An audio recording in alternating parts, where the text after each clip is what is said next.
Again, thank you all for joining us today. And today we do have a very special presentation that is from the Arizona Attorney General's office. Presenting for them is Tiffany Lam, who the subject today, I know we all know about human trafficking. We read about it, but I don't think we realize that it's actually right here. It could happen to anyone that you know. There's no person that is shielded from it. And I think today's presentation will be very informative, but also giving us an awareness of what to look out for. If you do see something, what are the signs? And it's a relevant presentation is what I would like to say. So I'm going to spotlight Tiffany. And again, if you do have any questions, please do hold them to the end of the presentation. You can definitely write them in the chat. Thank you again for joining. And thank you, Tiffany. All right, thank you, Levi. Let me go ahead and share this presentation.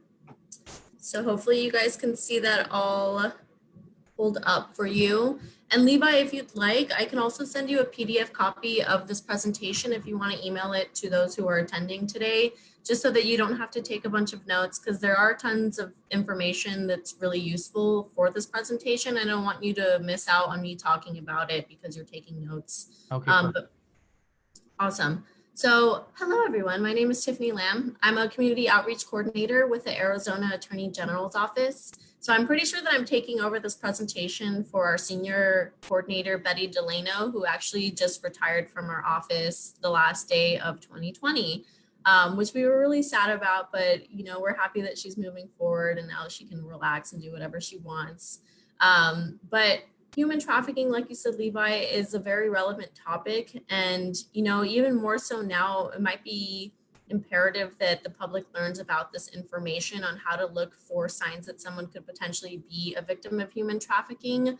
Because with COVID, we're stuck at home a lot more. That means that our kids and grandkids are accessing the internet maybe more frequently than they normally would, or wouldn't be with COVID. For instance, we're all having to go to school online.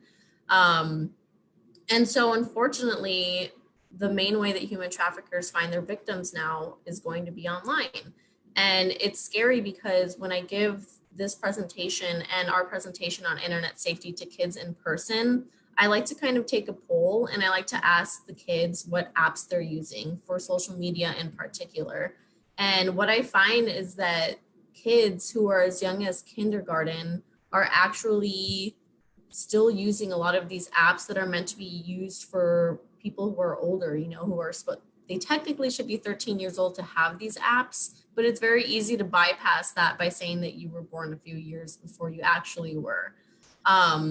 And so I want you guys to make sure that you're talking to any grandkids that you may have, and we'll talk about like the average age that someone gets introduced into this lifestyle. Also, before we really quickly get into this, I always like to plug in that we talk about other topics that are just as important. One of them is the opioid epidemic. What I want you guys to also do is at some point, whenever you're free this week, if you can go through your medicine cabinets and see if you can dispose of any medicines that you might have that you no longer need, especially opioids, because if you have grandchildren who might be coming to visit, I know you might not with COVID, but it's very easy for someone to just go through someone's medicine cabinet and then potentially start some deadly addiction that way. And there's proper ways to dispose of those. You can take it to, a police station. We also like to have drug take back events with our shred-a-thon events, which you can check on our website, and I'll put that up at the end of the presentation. So let's just go ahead and get into it. First and foremost, what is human trafficking? It's going to be a form of modern day slavery, and there's going to be a common recurring theme that you will see throughout this presentation, and that is that human traffickers use force, fraud, and coercion in order to control their victims. And so there's actually going to be two different types of human trafficking. The first is sex trafficking, and this is what this presentation is primarily going to focus on. The second type is going to be labor trafficking. And I'll show you the definition for that. But like I said, we're not really going to be talking about it as much with this presentation. So this is going to be the long, boring definition for sex trafficking. Essentially, it's going to be someone who is purchasing a commercial sex act from one of these victims. And those victims are lured into this lifestyle through force, fraud, or coercion. And basically, in the eyes of the law, if someone is being human trafficked and they are under the age of 18 years old, they don't have to prove force, fraud, or coercion in court. If someone is over the age of 18 years old, then they do have to prove that there was some sort of those factors that played a role into them being in that lifestyle, if that makes sense. Labor trafficking is going to be similar. However, it's going to be servitude, and debt bondage is also something that happens frequently with labor trafficking. What that means is a labor trafficker might say, oh, okay, you only have to work for me for X amount of months, and then after that point, you're going to pay off your debts. But what human traffickers do with labor trafficking is that they continue to pile on those debts onto that person. And that can actually happen with sex trafficking also.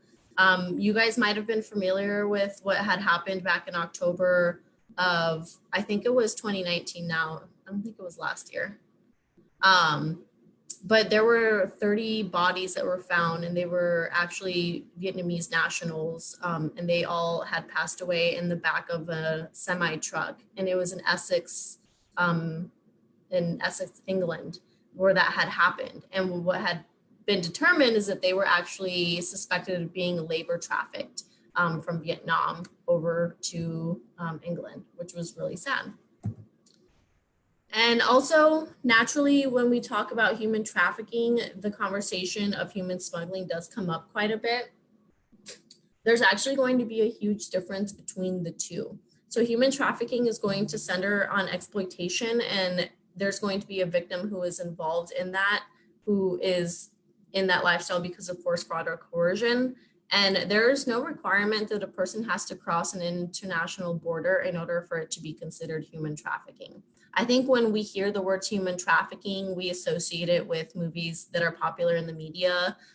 For instance, Taken is something that I bring up quite frequently, even with younger people, because they assume, oh, it's just happening in foreign countries. It's not happening here in the States. Well, not only is it happening here in the States, but it's happening here in Arizona also. And there is no requirement that someone has to cross some sort of border. I think people think that because of the term trafficking. Also, the people who are trafficked, like I said, are victims, and it's not going to be voluntary. Whereas human smuggling, on the other hand, is going to center on exportation. This is going to be a crime against the border, not a crime against that person or humanity. So it does also involve crossing an international border, and most of the time these people are going to be complicit in the smuggling. So for instance, someone who might be wanting to cross the border is going to pay that person in order to smuggle them inside of that country. However, there are instances of where human smuggling can become human trafficking. So let's say someone pays a coyote in order to smuggle them into a country. And then all of a sudden, once they cross that border, that person now says, you actually are going to owe me a lot more money, and then you're going to have to pay it off somehow. And so it can become either sex trafficking or labor trafficking. However, the crime itself is going to be different. So there is a difference between the two. These are going to be some facts that are pretty interesting. 46% of trafficking victims actually know their recruiters. Again, another common misconception with human trafficking is that someone's child is going to get trafficked by a stranger who picks them and lures them in a white van. And that's typically not going to be the case. The reason for this is because traffickers know that they're much more likely to be successful with recruiting victims if they know that person beforehand. So I'll talk a little bit about the grooming process, which is basically how traffickers manipulate their victims into trusting them. But I do also like to tell this story about this statistic. So there was this teenage girl, I believe she was 16 years old, and she lived in Mesa. And this was before COVID, of course, she went to a football game on a Friday night at her high school, like a lot of high schoolers do. I did the same when I was in high school. And she actually ran into an old family friend, and this was a woman. So they end up talking to one another and catch up. The family friend knows this person's daughter or this person's mother. They talk about that. And then the girl actually says, I'm having a great time, but my mom is really getting on my nerves. She refuses to get me a cell phone, and it's frustrating because all my friends have one and I feel super left out. So then this family friend says, you know what, I can actually get you a cell phone. They exchange information, and then sure enough, this family friend gets this person a cell phone. So the 16-year-old goes about her life. She's super happy. A couple of weeks go by with her new cell phone, and this family friend reaches back out to her and says, you know what, you're actually going to have to start paying me back. How are you going to do that? And the 16-year-old is thinking, well, I have a job, 10 years old. I kind of didn't think that I would have to pay you back for it. But this family friend convinces her to meet up at some apartment. And the family friend says, there's a couple of gentlemen in there and you're going to have to take care of them for me. And that's how you're going to start to pay off this cell phone. And so it happened actually for quite some time.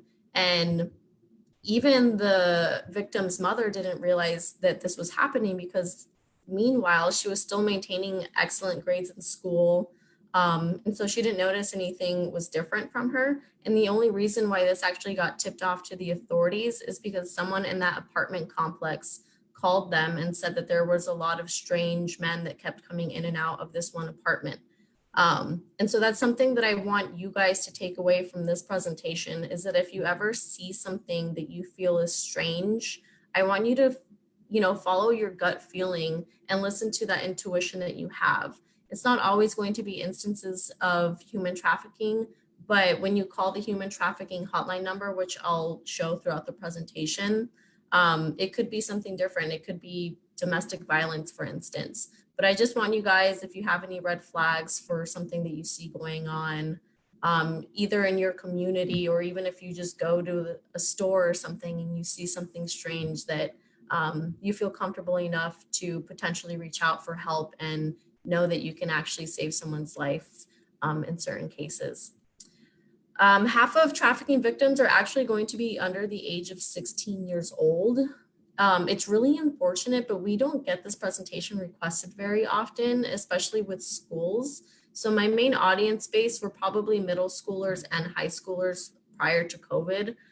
And I will say this is probably actually the least requested presentation that we had, which is sad because I know sex trafficking isn't the most comfortable topic to talk about. Believe me, I feel the same way, but it's important that our kids learn this information from someone who's reputable, like the Attorney General's office, versus hearing from their friends about it and getting told a bunch of different misconceptions. The average age of sex traffickers of minors is going to be 28 and a half years old. Again, when we think about sex traffickers, you might assume that they're going to be much older than that, but that's pretty young, less than 30 years old. And almost 25% of sex traffickers are going to be female. And there's a lot of reasons for this. One of them is going to be that these were victims of sex trafficking when they were younger and they've aged out, and then they become promoted into recruiters. And from a tactical standpoint, it can make sense too, because, personally myself, I trust other females. If they were to come up to the street and tell me something more than I would male, I would probably be more cautious of males. And so they know that. And so they use that to their advantage, where they have other females recruit other females. This is going to be the state of Arizona for the number of calls that were made to the human trafficking hotline. So this was in 2012 that there were 178 calls that were made, and there were actually 60 reported human trafficking cases from those calls. And then fast forward to 2017, you have 406 calls, and then 181 of those being actual human trafficking cases that were reported. And so this is one thing I want you to put in your phone numbers. You can even Google it yourself. I should have the hotline number popping up, but if you want to just add it to your contacts or something, where you can report something to the human trafficking hotline number if you see some of these signs that I will show throughout this presentation. Now, this is a really important slide, and this is because we're talking specifically about Arizona. The average age at which a child is introduced to into sex trafficking is 14 years old. That 1-4. That is, I think, like a freshman in high school. And so this is why it's important for me to target specifically middle schoolers when I talk about this topic. And that's because I want them to see the signs that someone could be a human trafficker before this age, before this point. And that's just so that they can recognize those signs and that they don't potentially become victims of sex trafficking themselves. And so they can also talk to their friends about it, because their friends might be going through something where they're talking to an older person online and they don't realize that they're exhibiting the signs that human traffickers do, and they can let them know about that. However, in Arizona, law enforcement has seen girls as young as 9 years old being sold by traffickers. There is a story I think about in California that I was told. There was a 7-year-old who was actually being sex trafficked by her own grandfather. So it can actually happen between families as well. 1 in 4 homeless young adults have experienced sex trafficking. That is because they are more vulnerable. And if you've learned about psychology, Maslow's hierarchy of needs, when you're not fulfilling your most basic needs, such as eating, having a place to sleep, having warmth, things along those lines, then the odds of you doing something that you don't want to do for those needs increase drastically. So, if you haven't had a meal in a few days and someone's offering to pay you for commercial sex acts, then the odds of someone performing those, is going to increase. 1 in 3 runaway tweens will be lured into trafficking within 48 hours of leaving home. That's terrifying. Again, it's going to be human traffickers who will want to lure vulnerable young people into this lifestyle. This is just what traffickers like to do. They want to make sure that they maintain control over every aspect of that person's life, and they're going to do it in a way where they're psychologically manipulative, and that can also include becoming physically violent. They're going to make sure that they cut off their victims from all of their loved ones. And that's so that they're solely only relying on their trafficker for whatever it is that they need. They can also get them addicted to drugs. And if your human trafficker is the only person who is supplying you drugs, then you're going to keep going back to them. Same with an economic manipulation. They'll hold on to all of their money, their identification, and things like that. So now we're going to talk about the different types of pimps. There's just 2 of them that we focus on in this presentation. And pimps and human traffickers are actually synonymous to one another. So a pimp is a human trafficker. And this type of pimp is going to act like a loving, doting boyfriend. And a lot of the times, actually, their victims think that they're in a serious romantic relationship with their human trafficker. This person's going to provide gifts. They're going to be very romantic. They're going to make the victim feel extremely special. They're going to use charm and flattery. They're going to promise them a happier life. And then eventually they're going to start asking them for favors. And they're going to say, well, I've given you X, Y, and Z. What are you going to do for me? I'm just asking you to do this one thing. I'm struggling to pay for something. Can you just help me out this one time?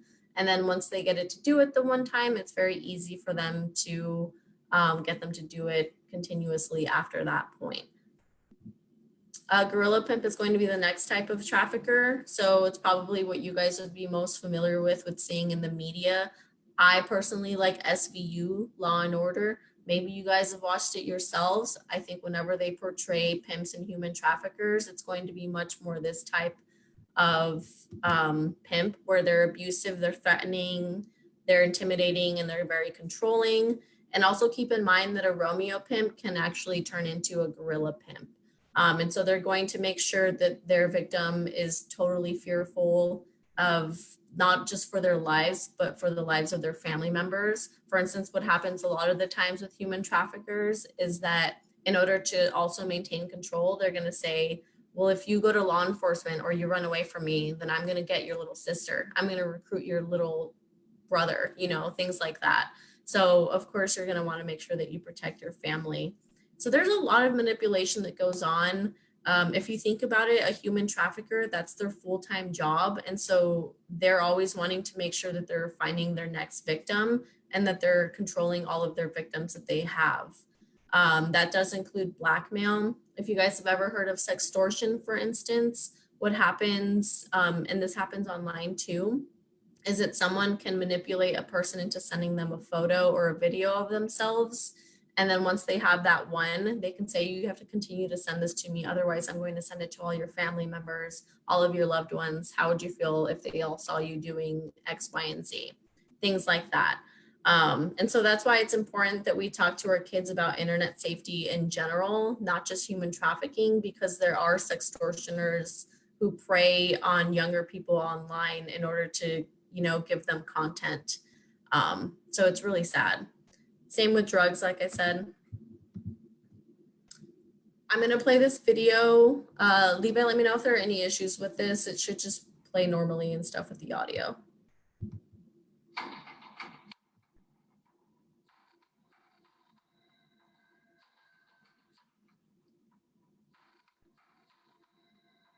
We're working with what we have. And I was like, what do we have? And she's like, your body. I didn't know about sex trafficking until I was in the middle of it. After a while, you just kind of get used to it. Like, everything that goes around just doesn't seem out of ordinary to you. We really believed that she was getting ready to be sold.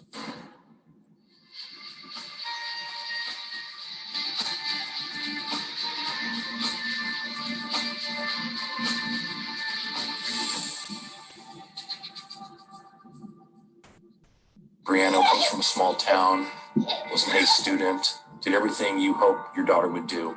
My dreams were to become a nurse. While I was in high school, I had found a waitressing job. I love school. I love being around my friends, and my science class was like my big thing.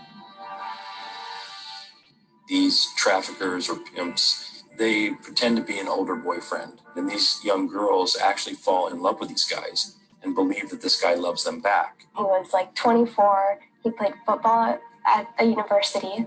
He had bought me some designer jeans and things. Go to like movies and malls, trips, stuff like that. He bought me a dress and some jewelry because like I didn't really have stuff like that.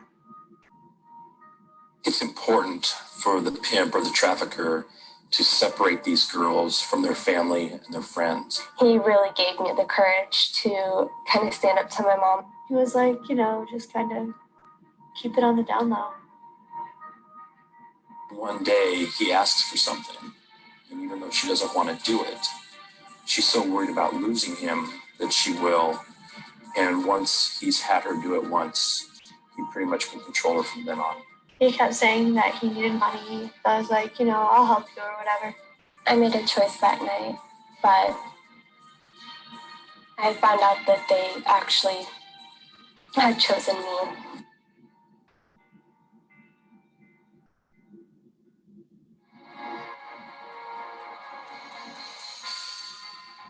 Okay, so you can see there that human traffickers specifically will choose their victims for, whatever reasons they are.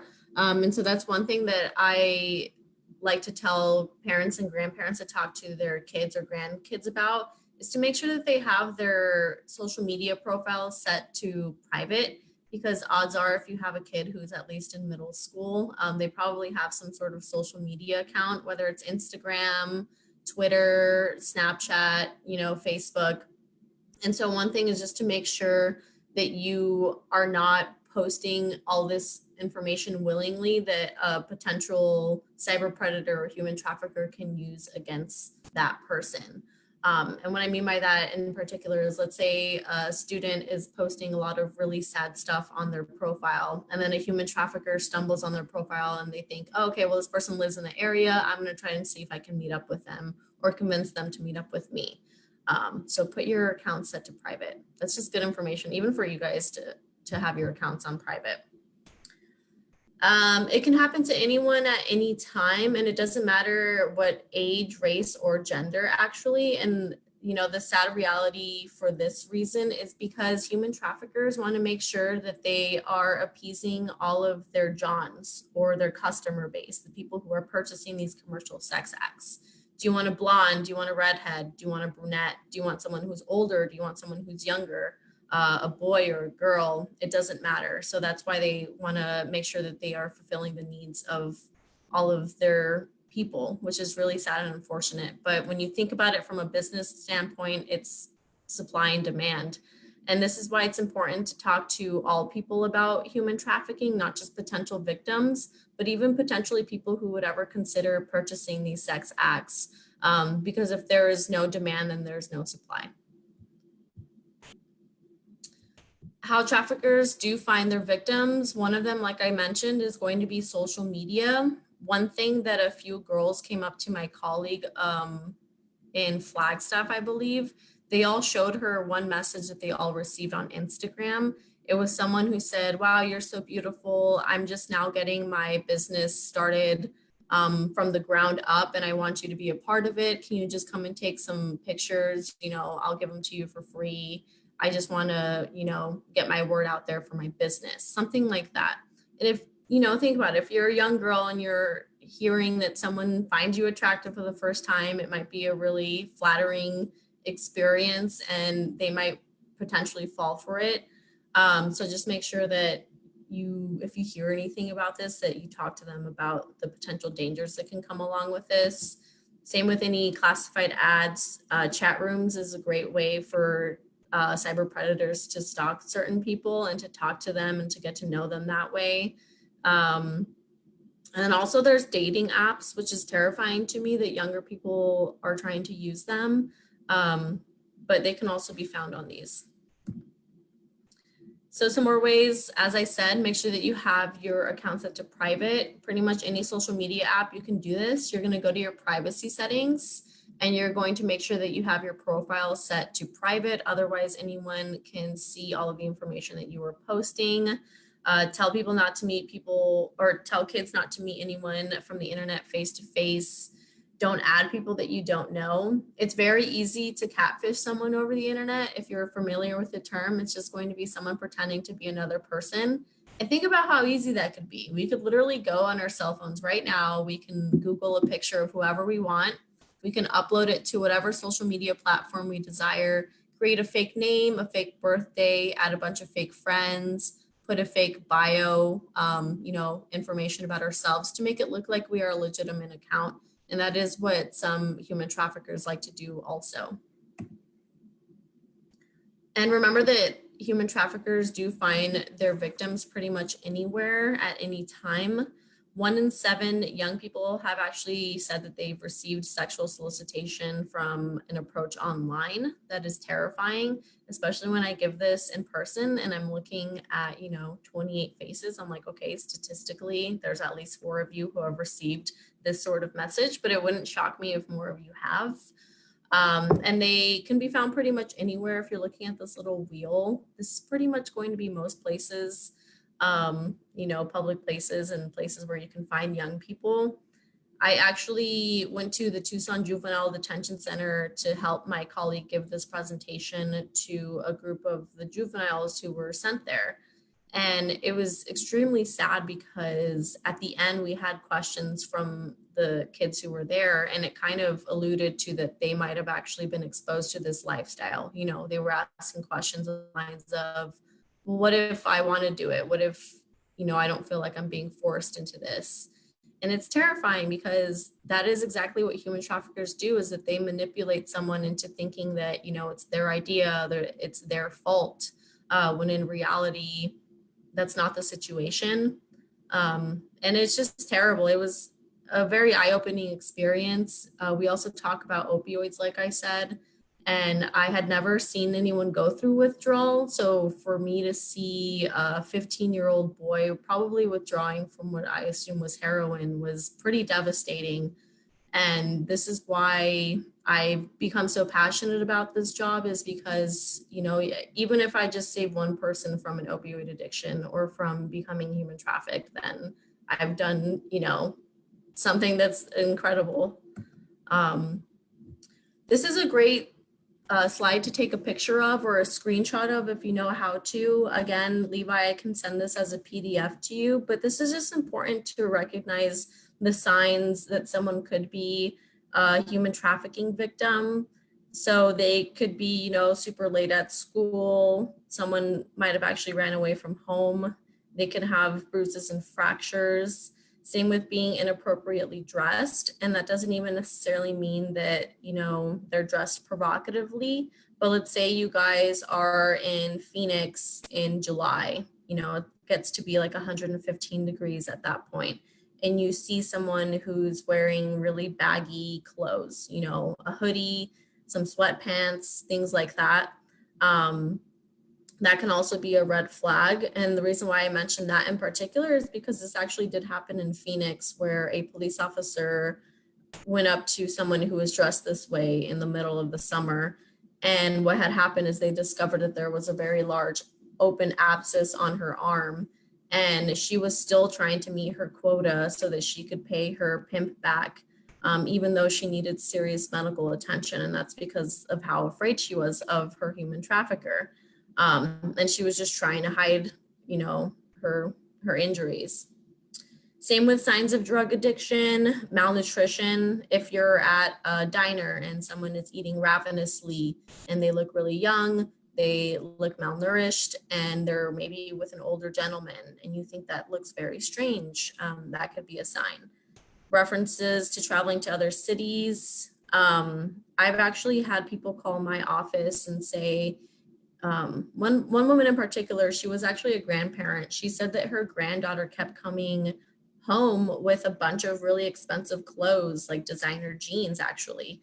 And she would ask her how she got it. And she was like, don't worry about it. You know, like just been making extra money, things like that. Those are red flags. Same with someone who's acting withdrawn, signs of sexual trauma, signs of self-harm. If someone is exhibiting mental health issues such as depression, anxiety, and nervousness. Unusual tattoos. Human traffickers like to brand their victims with these tattoos, and I'll show you a few pictures of those. If someone is talking about an older boyfriend, especially if you see that they look really young, new possessions, references to sexual situations, and then lack of identification documents, human traffickers will hold on to those for their victims usually. It's also important to talk to our young people about healthy relationships and what types of signs constitute a healthy relationship versus an unhealthy one. Making sure that they understand mutual respect and that, having honesty in a healthy relationship is also important, but also respecting that person's individuality. And we all get angry. We all have negative emotions. What I find the more and more that I talk to kids about bullying and suicide, which are topics that we also talk to kids about, is that kids don't really get taught how to manage their negative emotions, which is crazy because we have them throughout our entire lives. And so it's important that they learn at an early age how to manage those emotions so that they don't take it out on other people. And that is what happens with bullying, is someone projects their negative emotions onto somebody else.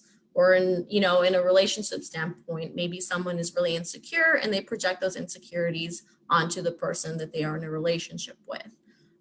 So just talking to young ones about controlling that. Same with self-confidence. And then of course, healthy sexual relationships where no one ever feels that they're pressured or forced into some sort of sexual activity that they don't feel comfortable with. And of course, that consent is something that we talk about with everybody, and that you need to have consent in order to proceed with any sort of sexual activity. It's also important to know what an unhealthy relationship will also look like. It's going to be someone who's really controlling over the other person. There's going to be an unreasonable amount of jealousy. And this person might want to control every aspect of their life, might not want them to be friends with certain people. They don't want them to hang out with their family, things like that.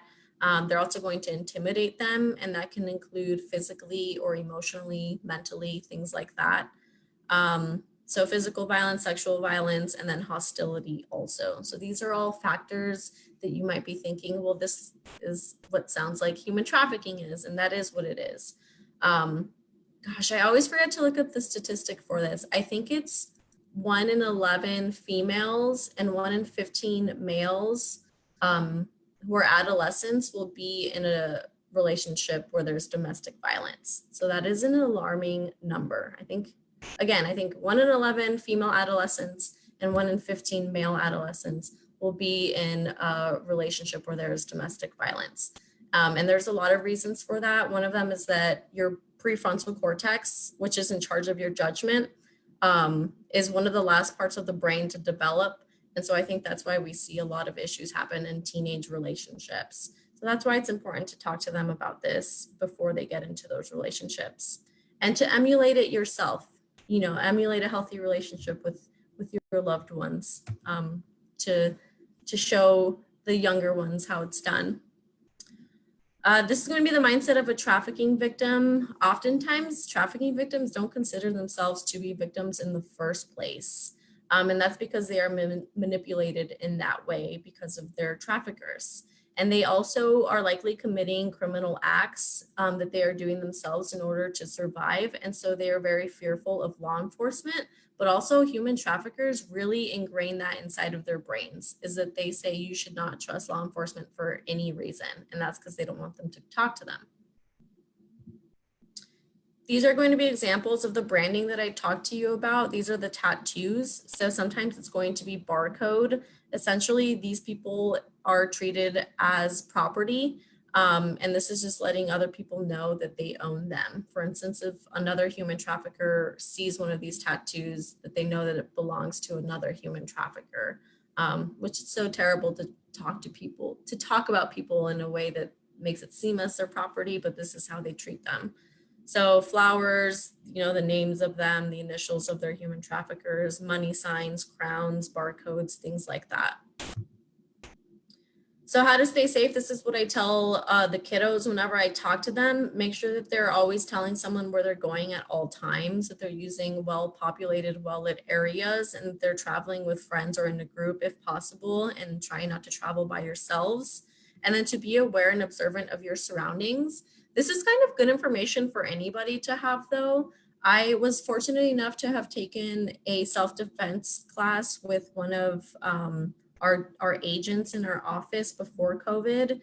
And he told us just to be more cognizant about where we're at. And so even for you guys, if you're walking down the street, know which cardinal direction you're going. Are you going south? Are you going east?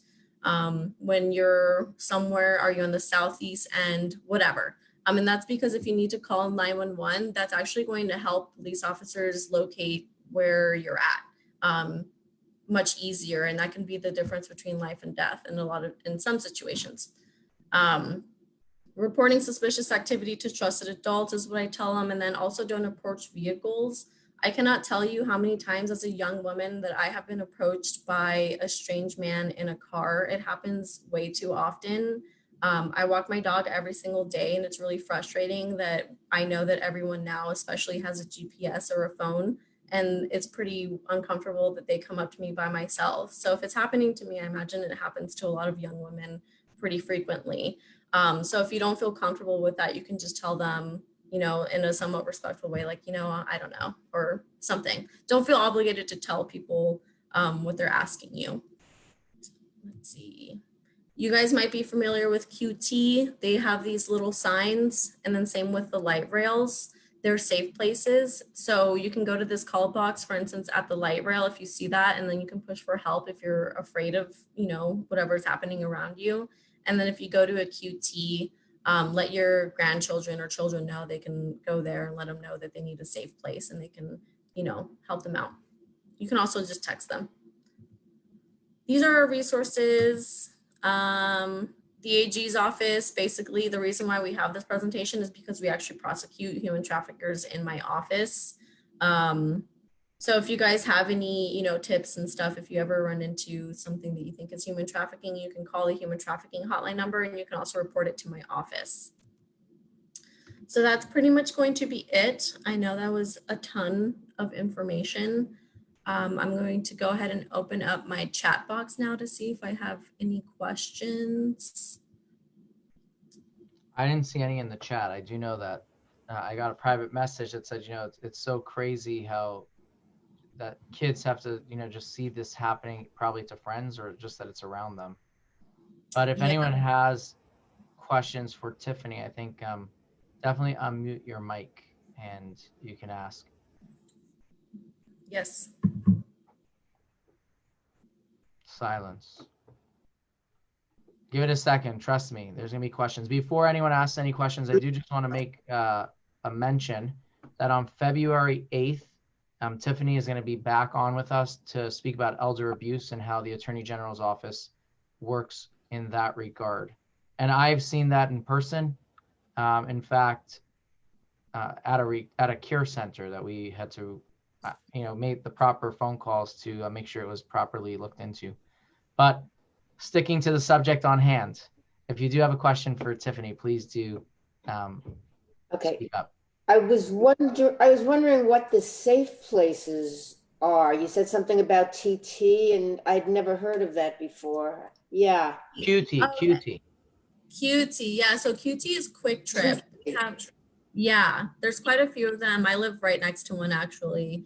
But if you go to Quick Trip, they have the sign in front. It says safe place. So let's say someone potentially is in danger of any sort, they can go to the cashier up front and say that they need a safe place. And I think what happens is the cashiers are all trained, and I think they take them somewhere, in the back where they're fine, and they can get more help and stuff. Okay. Thank you. Oh, tech safe. I see. We belong to a movie group here we're in New York. And guess what the movie was? Sold, which is about trafficking in India. Mm-hmm. Done in 2017. It's a fascinating movie. SOLD, sold. We have a system called Canopy, which is through your public library, you can get any movie. So that's the name of the movie, Sold. SOLD. This is incredible. We just did this yesterday. Tiffany, Wow. the clip that you shared, is that a movie? It was a documentary, I believe, and I don't know exactly which one what it was called, but I can find out for you. I think it had it on top of that clip. What was the name on top of that clip? Chosen. Okay, I'm gonna Google that. It might have been a video specifically made because it was made from this place called International Hope or something. I found it. It's from sharedhope.org. Yeah, Shared Hope. Chosen, an anti-trafficking documentary. Yeah. Let me see if it's available on. I have to tell you that your presentation resonates with us because our grandchildren are 14, 13, and 12. Oh wow. Well, it's not a company. And our son said, not a problem with his 12-year-old granddaughter. I said, really? He said, yeah, I'm getting a shotgun. Putting it by the door. Yeah. No ammunition in it, but. Yeah. But Betty, then you didn't really pay attention to the presentation. It doesn't happen at home typically. Well, it's going to be people who never see the shotgun.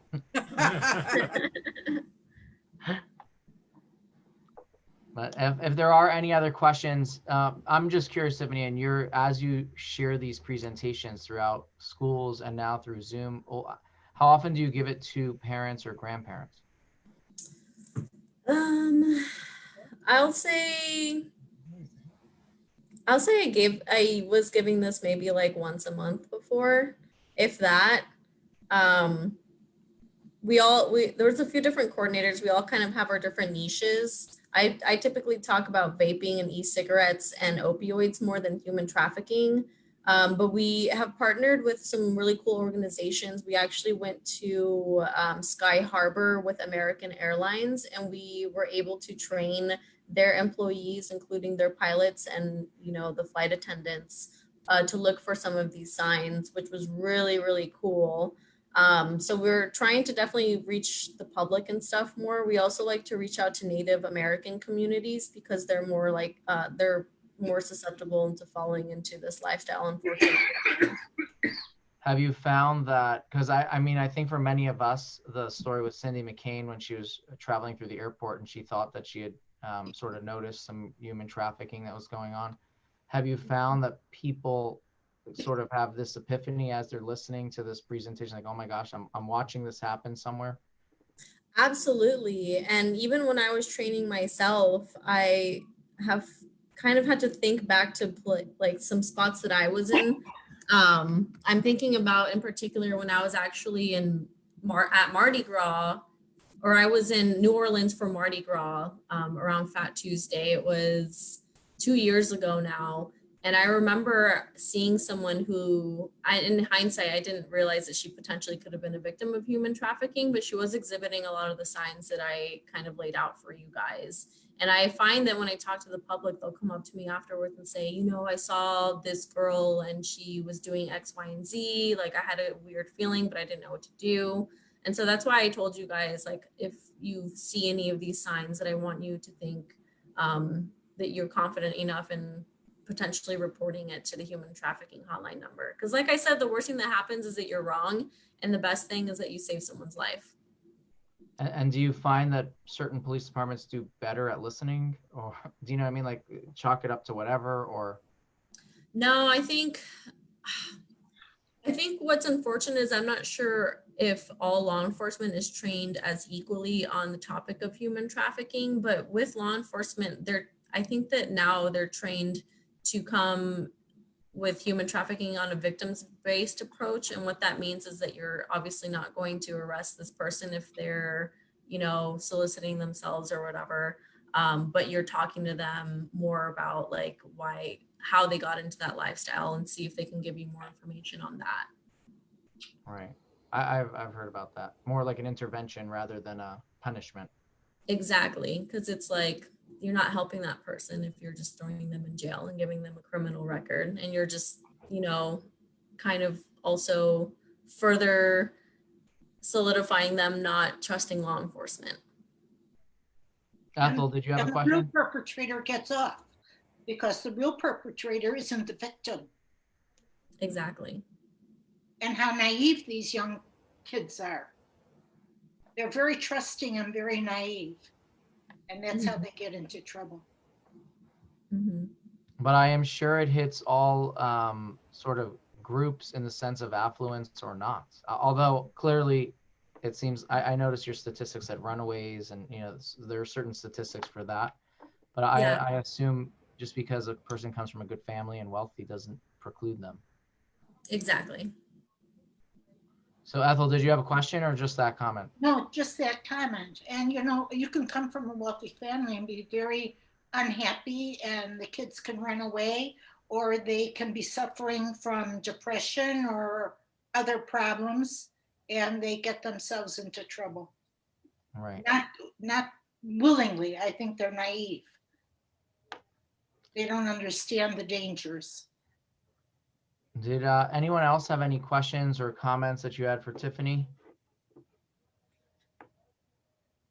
All right. Very good. Yeah, very, thank you. Very comprehensive. Do you want to put that number back up? Just, I think you had that tip line at the end. There you go. This is our information, I think. Oh, okay. But you're saying either that's for you. Is that also for, I guess, you had a number out there, right? There's a number somewhere. If not, I'm sure we can find that up in the email. Yeah, I'll send it to you in an email. Okay, perfect. All right, Jerry, did you have a question? Nope, this is a very good presentation. Excellent. An eye opener. Good, thank you. Thank you guys so much for taking the time to learn more about this topic, and I hope that you talk to your loved ones about it. And if you ever see anything that you know, that you can call the National Human Trafficking Hotline number and let them know what information you have. All right, thank you so much, Tiffany. And again, like I mentioned, February 8th, we will have Tiffany back on for a presentation about elder abuse. And so thank you.